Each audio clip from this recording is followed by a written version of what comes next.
xalamın yoldaşı dedi ki, bəs mənim bir neçə heyvanım var, mənə köməklə bunu mal bazarına çıxardım. Mənlə satış edək. Dedim, problem yoxdur. Mal bazarda bəzidə axşamlar olur, gecə olur. Dedim, gedək, mənim üçün də bir təcrübə olsun, oranı görməmişəm. Bu dəqiqə regionun ən böyük mal bazarı Bərdidə yerləşir. Heyvan, mal bazarı dedim, adı elədi, bəlkə də biraz kobud çıxır. Heyvanların, iribaş heyvanların, balacabaş heyvanların satışının ən böyük satış yeri Bərdidədir, region olaraq. Oradan gəlir, demək olar ki, Bakıda və s. Nəysə, ora çıxdıq. Gördüm ki, orada insanların bir şeylərə ehtiyacı var. Orada uşaqlar var, bir şeylər satırlar və s. Dedim, burada mən ayran sata bilərəm. Belə bir fikir, inanın ki, orada bir ayran satan yoxdur.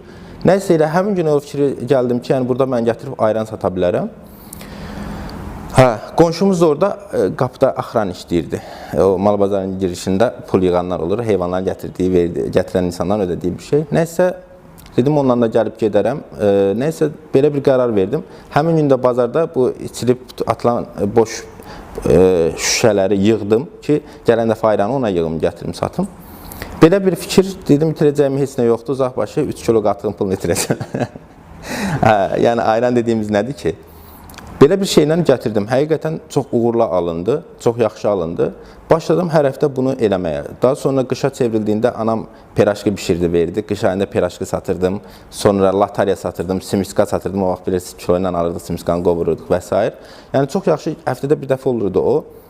Çox yaxşı gəlir əldə etməyə başladım. Və öz hazırlıq pulunu həftədə bir dəfə orada işləyirəm, maşın ustası yanında işləyirəm.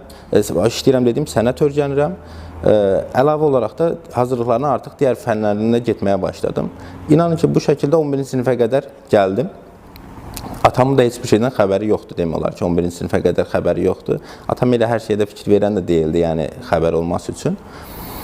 11-ci sinifə qədər gəldim, çox şükür o şəkildə qəbul imtahanına getdim və Milli Aviasiya Akademiyasına qəbul oldum. Birinci ilimdə, yəni 11-ci sinifi bitirdiyimdə Milli Aviasiya Akademiyasına qəbul oldum. Çox sevinirdim, çünki ən böyük məqsədimə çatmışdım ki, o vaxtki məqsədimə.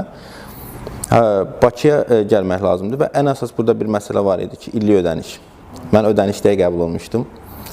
O vaxt illik ödəniş çox deyildi, indi bildiyim qədər biraz yüksək. 686 manat idi, hələ də o rəqəm yadındadır və təbii ki, pulu yox. O da bilirsiniz ki, ödənişdə dərs açılmadan əvvəl ödənilməli idi. İndi deyəsən, kredit halında bölə bilirlər, amma bizim vaxtımızda təəssüf ki, o yox idi. Və onunla bağlı bir çox qohumumuza, yaxınlarımıza əl astıq. Çox təəssüf ki, heç biri köməklik eləmədi və dostumuz Bakıda fəhlə işləyirdi.